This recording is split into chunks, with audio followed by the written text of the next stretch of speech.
what you're looking for. It's me, the LP. It's a style.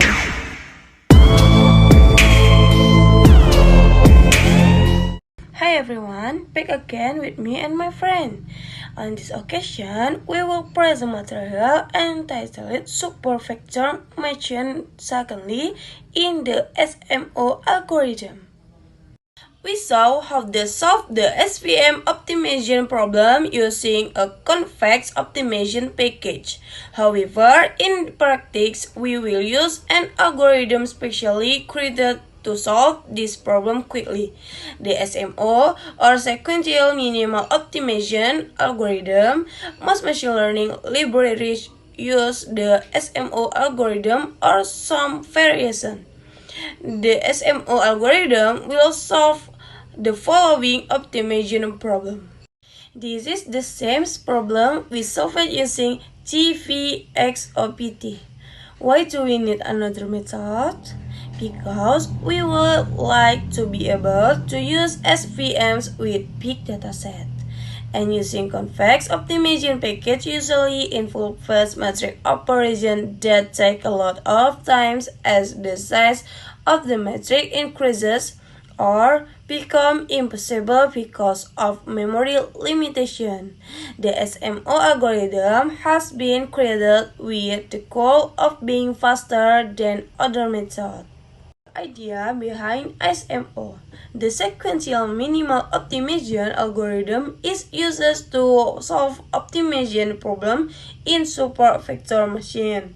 The main idea behind SMO is to break down a complex optimization problem into a series of simpler optimization problems by only allowing chance to two learned multiplier at each iteration.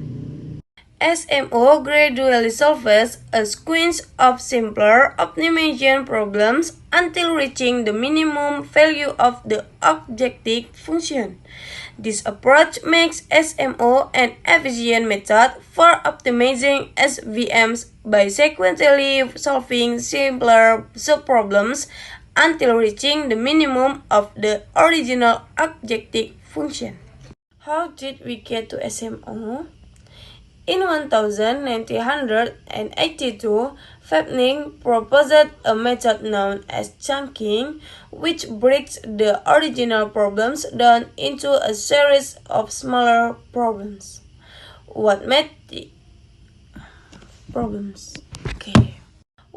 things change is that in 1997, Osuna et al. Proved the solving a sequence of subproblems will be guaranteed to converge as long as we add at least one example violating the KKT condition.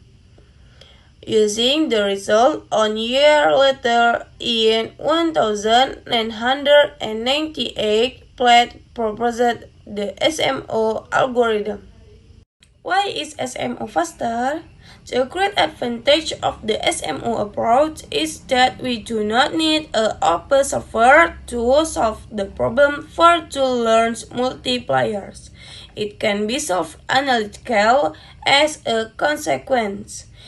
It does not need to store a hard metric, which can cause problems with machine memory. Moreover, SMO uses several heuristics to speed up the computation. The SMO algorithm is composed of three parts. One heuristic to cause the first Lagrange multiplier. One the heuristic to cause the second Lagrange multiplier. The code to solve the optimization problem analytical for two Coulson multipliers. The analytical solution. At the beginning of the algorithm, we start with a vector, a1, a2, and in which all is 0 for all 1, 1. The idea is to pick two elements of this vector, which we will name A1 and A2 to change their values so that the constraints are still respected.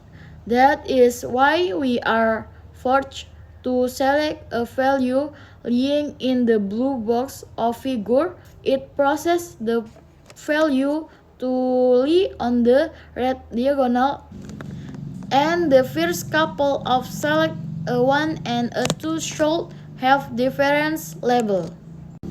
In general, to avoid breaking the linear constraint, we must change the multipliers so that A1 Y1 plus A2 Y2 constant A1 alt Y1 plus A2 alt Y2. We will not go into the details of how the problem is solved analytically, as it is done very well in Christiani and Shaw Taylor and in Platt JC.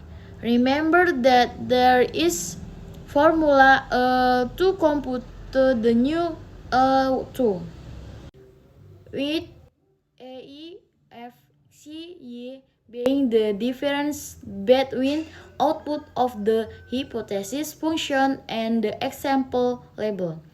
K is the kernel function. We also computed the bounds which applies to A2 new. It cannot be smaller than the lower bound or larger than the upper bound. Our constraint will be violet. So 2 is clipped if this is the case. Once we have this new value, we ask it to compute the new using this formula. A1 new, 1 alt plus Y1 Y2, 2 alt, 2 new. Understanding the first heuristic. The idea behind the first heuristic is pretty simple. Each time SMO examines an example, it checks whether or not the KTT conditions are violated. Recall that at least one KTT condition must be violated. If the conditions are met, then it tries another example. So, if there are millions of examples and only a few of them violated, the KKT condition, it will spend a lot of time examining useless example. In order to avoid that, the algorithm concentrates its time on example in which the language multiplier is not equal to 0 or C, because they are most likely to violate the condition. Because solving the problem analytically involves two language multipliers, it is possible that a bound multiplier whose value is between 0 and C has become KKT piloted. That is why the main routine alternates between all example and not bound subset. Understanding the second heuristic. The goal of this second heuristic is to select the language of multiplier for which the step taken will be maximal.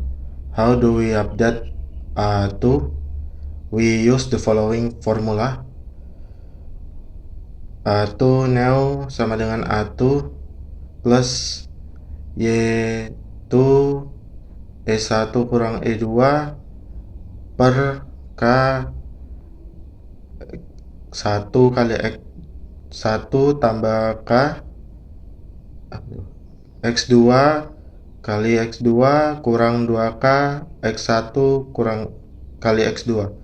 Remember that in this case that we have already chosen the value A plus A1. Our goal is to pick A2 will have the biggest change this formula. A2 new can be rewritten as follow. A2 new sama dengan A2 tambah step with step sama dengan Y2 E1 kurang E2 per K X1 kali X1 tambah K1 kali X2 kali X2 kurang 2K kali X1 kali X2. So to pick the best to amongst several we need to compute the value of step for each e and select the one with the biggest step.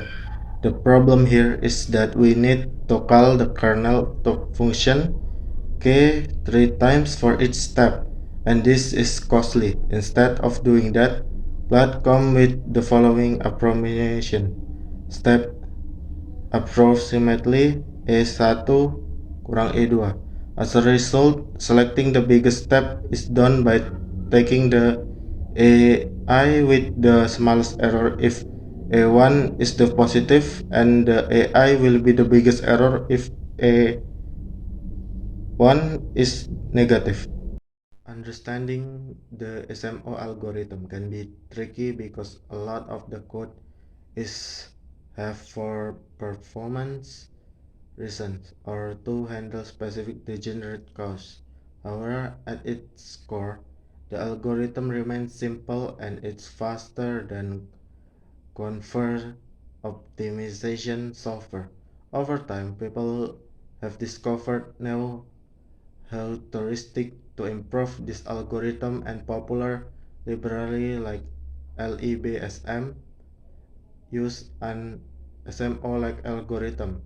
Note that even if this is the standard way of solving the SFM problem, other methods exist such as gradient descent and stochastic gradient descent or SGD, which is particularly used for online learning and dealing with bulk dataset.